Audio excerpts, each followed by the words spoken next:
Hello everyone, आज का हमारा टॉपिक है गैंग्रीन। तो देखते हैं गैंग्रीन क्या है। तो बाय डेफिनेशन ये क्या है, there is death of portion of the body with putrefaction. Putrefaction मतलब एक पार्ट का सड़ जाना। तो सिर्फ हम लोग नेक्रोसिस या इन्फ्रैक्शन नहीं देखेंगे, बट गैंग्रीन में इसके साथ ही इन्फेक्शन देखा जाएगा। So gangrene is not just necrosis or infraction, but in every case of gangrene there should be infection. तो ये किसी बैक्टीरिया के वजह से होगा जो rottenness ऐड करेगा to the dead part of the body. तो अब देखते हैं इसके कॉजेज क्या हो सकते हैं। आर्टेरियल ऑब्स्ट्रक्शन की वजह से ये हो सकता है, such as Raynaud's disease, cervical rib, ये कुछ एग्जाम्पल्स है। इन्फेक्टिव कॉजेज क्या है, पेशेंट को इन्फेक्शन होगा। एक कॉमन एग्जाम्पल है फॉर्नियस गैंग्रीन या gas gangrene, and it will cause gangrene in the patient. Traumatic causes हो सकते हैं जैसे कि डायरेक्ट इंजरी हो गई, क्रश इंजरी हो गई, and then there is gangrene. Physical causes जैसे कि chemical burns, frostbite, radiation की वजह से, इलेक्ट्रिकल बर्न की वजह से भी गैंग्रीन हो सकता है। कुछ नर्व रिलेटेड कॉजेज हो सकते हैं जैसे कि टेप्स टॉर्सालिस, लेप्रेसी में, कुछ टाइप ऑफ डिसलोकेशंस में भी because of nerve injury there can be gangrene. कुछ वेनस कॉजेज है डीवीटी या सुपरफिशियल वेनस थ्रोम्बोसिस। फिर हम देखेंगे एक example. So this is one example of gangrene. फिर पैथोलॉजी देखेंगे क्या होगा। तो अलग अलग टाइप में as you can see arterial, traumatic, venous और फिजिकल कॉजेज में ब्लड सप्लाई कम होगा या तो स्टैसिस ऑफ ब्लड होगा। तो इसके वजह से there is decreased tissue oxygen tension. जो सेल्स है उसको कम ऑक्सीजन मिल रहा है, क्योंकि कम ऑक्सीजन मिल रहा है और ब्लड स्टैसिस है, वहाँ पे एनारोब्स और एरोबिक बैक्टीरिया बढ़ जाएंगे और वहाँ पे इन्फेक्शन कंट्रोल करेंगे।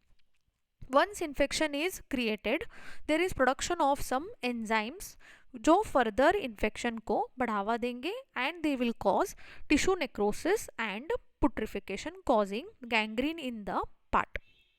इसके दो टाइप है, ड्राई और wet gangrene. Gas gangrene is a type of wet gangrene only. तो ड्राई गैंग्रीन क्या है, it begins at the distal part of the limb due to ischemia. ज़्यादातर ये इशेमिया की वजह से या तो ब्लड सप्लाई ब्लॉक होने की वजह से हो जाएगा। तो मोस्टली ये डिस्टल पार्ट जैसे कि फिंगर्स या टोज में हम देखेंगे। यूजुअली ये स्लोली एस्टैब्लिशिंग है ताकि ब्लड सप्लाई जो है वो इनएडुकेट होने के टाइम पे होने से, पेरिफेरल आर्टरीज में कुछ प्रॉब्लम होने से एस्टैब्लिश होता है। जो गैंग्रेनस पार्ट है वो ड्राई, श्रंकन, डार्क ब्लैक दिखेगा या तो मम्मीफाइड दिखेगा due to coagulation necrosis. Early signs में पेशेंट को डल लेकिंग पेन होगा, कोल्ड फील होगा, नमनेस फील होगा और एक्यूट लिम्ब इशेमिया के symptoms such as loss of hair, shiny skin, ऐसे सभी सिम्टम्स दिखाई देंगे। ये एक एग्जाम्पल है। फिर हम देखते हैं सिम्टम्स में पेशेंट को बर्निंग सेंसेशन या बर्निंग पेन फील होगा, इरिथीमा होगा, डिस्कलरेशन होगा, कोल्डनेस फील होगा, pallor will be there in the affected region. Then patient को वहाँ पे नमनेस हो सकता है। फिर कोई डिस्चार्ज नहीं होगा क्योंकि ये ड्राई गैंग्रीन है। फिर आप देख सकते हो एक क्लियर लाइन ऑफ डिमार्केशन होगी ड्राई टाइप ऑफ गैंग्रीन में। नेक्स्ट टाइप है वेट गैंग्रीन। अभी like the name suggest, wet मतलब जो गैंग्रेनस पार्ट है वो मॉइस्ट दिखेगा और इसमें पेशेंट को इन्फेक्शन होगा with organism such as streptococci and staphylococci. तो ये एक कॉम्प्लिकेशन की तरह दिख सकता है पेशेंट में इन अनट्रीटेड इन्फेक्टेड वुंड। तो जैसे कि पेशेंट को एक वुंड है जो ओपन रखा है, वो इन्फेक्शन होके इवेंचुअली उसमें भी पेशेंट को गैंग्रीन हो सकता है। जो टिश्यू है गैंग्रेनस है वहाँ पे पेशेंट को स्वेलिंग होगी, वहाँ से डिस्चार्ज आएगा, फाउल स्मेल आएगी, ये कुछ सिम्टम्स है। मोस्ट ऑफ द टाइम्स ये वेनस्ड ब्लड फ्लो को ब्लॉक होने से हो सकता है और ये बहुत रैपिडली फॉर्म होता है as compare to the dry gangrene. तो ये सिम्टम्स हैं। सो पेशेंट है severe pain initially and use बाद में वो थोड़ा सा कम हो जाएगा। पेशेंट है स्वेलिंग एंड इडिमा, जो स्किन है वो रेड, इवेंचुअली फिर डस्की पर्पल और and then it becomes black. Patient में हैव ब्लिस्टर्स या बुले हो सकते हैं पेशेंट को। फिर there is foul smelling, purulent या ब्लड स्टेन डिस्चार्ज। तो जो डिस्चार्ज आएगा वुंड में से या गैंग्रीन में से और वहाँ पे स्मेल होगी, फाउल स्मेल होगी। जो टिश्यूज़ अफेक्टेड है वो सॉफ्ट, मॉइस्ट और बॉगी दिख सकते हैं। धीरे धीरे पेशेंट का सेंसेशन भी कम होगा और डिस्टल पल्सेस या तो पुअर होंगे और दे आर एब्सेंट। अगर ये this type of gangrene turns into gas gangrene तो उस पार्ट में हम क्रेप्टस भी अप्रिशिएट कर सकते हैं। Additional with wait gangrene patient को सिस्टमिक फीचर्स होंगे क्योंकि इन्फेक्शन है, तो सिस्टमिक फीचर्स जैसे कि फीवर होगा, चिल्स होगा, इंक्रीज पल्स होगा, वीकनेस होगा पेशेंट को, मेलेस होगा, फिर हाइपोटेंशन होगा क्योंकि इन्फेक्शन ज़्यादा है। जैसे जैसे ये इन्फेक्शन ज़्यादा होगा पेशेंट शॉक में जाएगा या सेप्टिक शॉक में जाके अल्टर्ड सेंसोरियम या कन्फ्यूजन भी देखा जाएगा। तो सिम्टम्स यही है, fever, pain, changes in the skin, swelling, discharge of pus, bad smell, discoloration, blackish discoloration, cold extremities, pulselessness, and line of demarcation is absent in wet gangrene। फिर हम देखते हैं ये डिफरेंस है, आप वीडियो पॉज करके डिफरेंसेस देख सकते हो। फिर आता है गैस गैंग्रीन। तो गैस गैंग्रीन ये है जहाँ पे जो बैक्टीरिया इन्फेक्शन करेंगे वेट गैंग्रीन में, जब वो गैस प्रोड्यूस करना शुरू करे टिश्यूज़ में तो हम उसको गैस गैंग्रीन बोलेंगे। ये एक स्पेसिफिक बैक्टीरिया के कारण होता है जो सॉइल में प्रेजेंट होता है, और इसमें जो बैक्टीरिया है ये वन इन्फेक्टेड वुंड के मसल में जाके वहाँ पे नेक्रोसिस करने के बाद पावरफुल टॉक्सिन्स को रिलीज करते हैं। अभी जैसे जैसे ये टॉक्सीमिया बढ़ जाएगा, जैसे जैसे ये टॉक्सिन्स सिस्टम में बढ़ जाएंगे, पेशेंट एक सेप्टिक शॉक के स्टेट में बहुत फास्ट चला जाता है, और बिकॉज ये बहुत फास्ट स्प्रेड होता है इसको हमें एक इमरजेंसी की तरह ट्रीट करना चाहिए। और कौन से गैसेस एमिट करता है गैस गैंग्रीन में? Hydrogen, nitrogen, hydrogen sulphide, carbon dioxide type of toxin gases are produce by the bacteria. ये एक एग्जाम्पल है गैस गैंग्रीन का। ओके, कॉजेटिव ऑर्गेनिज्म क्या है? Clostridium species is the causative organism of gas gangrene. तो अभी clostridium परफिंजिस एक most common organism है जो आजकल आइसोलेट किया जाता है गैस गैंग्रीन के पेशेंट में। ओके, तो incubation period can be 7 days। Anaerobic environment में वो स्पोर्स जर्मिनेट करता है, देन दे विल मल्टीप्लाई, फिर वो कार्बोहाइड्रेट का फर्मेंटेशन करके it produces gas in the tissue. Due to that gas there is distension of the tissue. वो distension या स्वेलिंग के वजह से ब्लड सप्लाई और इशेमिया फॉर्म होगा, और फिर वो पेशेंट में टॉक्सीमिया और डेथ फॉर्म करेगा। सिम्टम्स है हाई फीवर, सब सिम्टम्स जो वेट गैंग्रीन में है वो देखे जाएंगे। Severe pain which is throbbing in sensation, फिर एक क्रैकिंग साउंड सुनाई देगा या क्रिप्टस सुनाई देगा इन द अफेक्टेड पार्ट उसको प्रेस करने से, और पेशेंट का पल्स इंक्रीज होगा and there is drop in the BP. Okay, investigation क्या करेंगे हम? Complete blood examination, CBC, urine routine, x-ray, CT, MRI कर सकते हैं एक स्पेसिफिक अफेक्टेड पार्ट में। आर्टेरियल वेनस डॉपलर कर सकते हैं to look for the specific blockages that is present. फिर हम आर्टेरियोग्राम या आर्टेरियोग्राफी कर सकते हैं to look for any blockage in the arteries.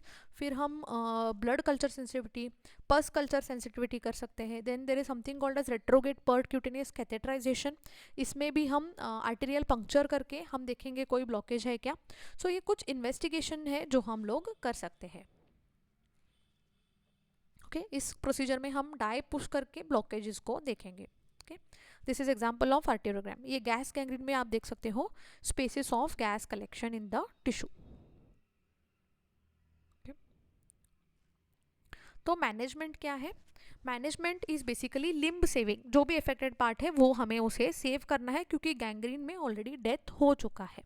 Additionally हम लोग जो भी इन्फेक्शन है उसको हम ब्रॉड स्पेक्ट्रम, स्पेसिफिक और हायर एंटीबायोटिक देके पेशेंट को इंटेंसिव केयर में या तो आईपीडी में एडमिट करके देंगे।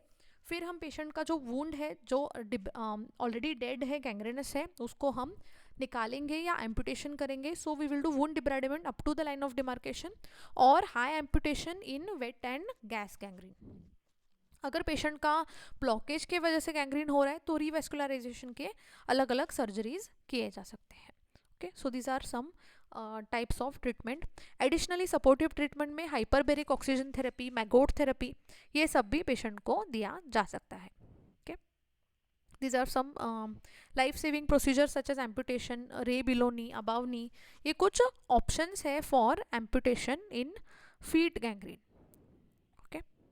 फिर मैगोट थेरेपी या हाइपरबेरिक ऑक्सीजन थेरेपी में यूजुअली पेशेंट को एक स्पेशली डिजाइन चेंबर में रखेंगे जहाँ पे high levels of oxygen is supplied to the part which is gangrenous so that it will speed up the healing process. Okay, ये भी एम्पुटेशन का रिस्क को कम करता है। ओके, ये ऐसा होता है वो oxygen chamber, hyperbaric oxygen chamber. Okay, फिर आता है maggot therapy. There is old reference of maggots being used for eating up the gangrenous tissue.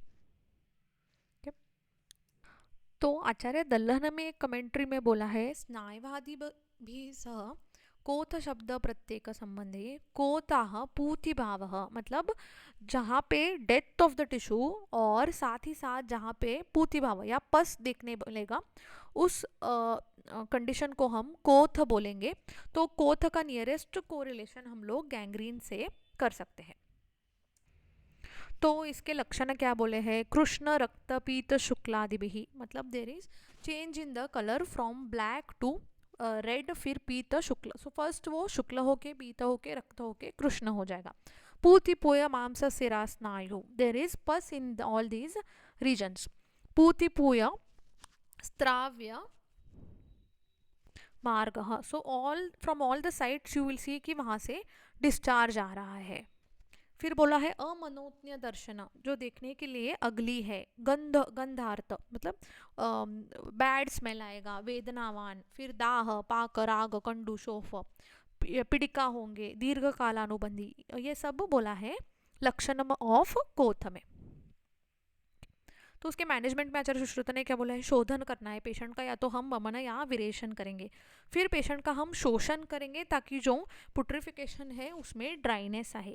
फिर आहार में हम पेशेंट को कषाय तिक्त कटु औषधि देंगे ताकि जो पित्त और रक्त दुष्टि है उसको हम करेक्ट कर सकते। रक्त शोधन करेंगे बाय मीन्स ऑफ रक्त मोक्षण। फिर जो व्रण बना है उसका धावन करेंगे हम अरगवदादि सुरसादि गण कषाय से। व्रण का शोधन करेंगे अरगवदादि सुरसादि गण सिद्ध तैल से। और कुछ रसक्रिया भी बोले हैं जो हम पेशेंट में दे सकते हैं। छेदन कर्म करेंगे, तो छेदन कर्म आचार्य सुश्रुत ने कब बोला है, स्नायु मांस सिरा कोत वाल्मीकि में। हम ये कुछ अदर इंडिकेशन है आचार्य सुश्रुत ने छेदन करने के लिए इंडिकेशन बोले हैं। फिर एक और रेफरेंस में बोला है स्नायु कोथादिशु तथा छेदनम, ये कुछ रेफरेंसेस है जहाँ पे कोथ को मेंशन किया है। फिर आचार्य सुश्रुत ने कृमि चिकित्सा बोली है, जहाँ पे सुश्रुताचार्य बोलते हैं कि निष्पाव का कल्क कुलत्त के साथ हम लोग मिक्स करके उसके साथ मांस का कल्क बना के उसमें दधी आदि मटेरियल्स को मिक्स करके हम उस कोथ स्थान में लगाएंगे ताकि उस जगह पे कृमि आए, और जो कृमि है वो उस डेड टिश्यू को या कोथज मांस को खाएंगे। एक बार उनका काम हो गया, या तो जो डेड टिश्यू है वो मर गया या तो डिस्ट्रॉय हो गया, उसके बाद हम उसके ऊपर अग्निकर्म करेंगे। ये कृमि चिकित्सा बोली आचार्य सुश्रुत ने, सुश्रुत चिकित्सा 18th चैप्टर में। ओके, और ये मॉडर्न ये है उसका कोरिलेशन मैगोट डिब्राइडिमेंट थेरेपी। ओके, तो we come to end of this chapter. Follow for more. Thank you.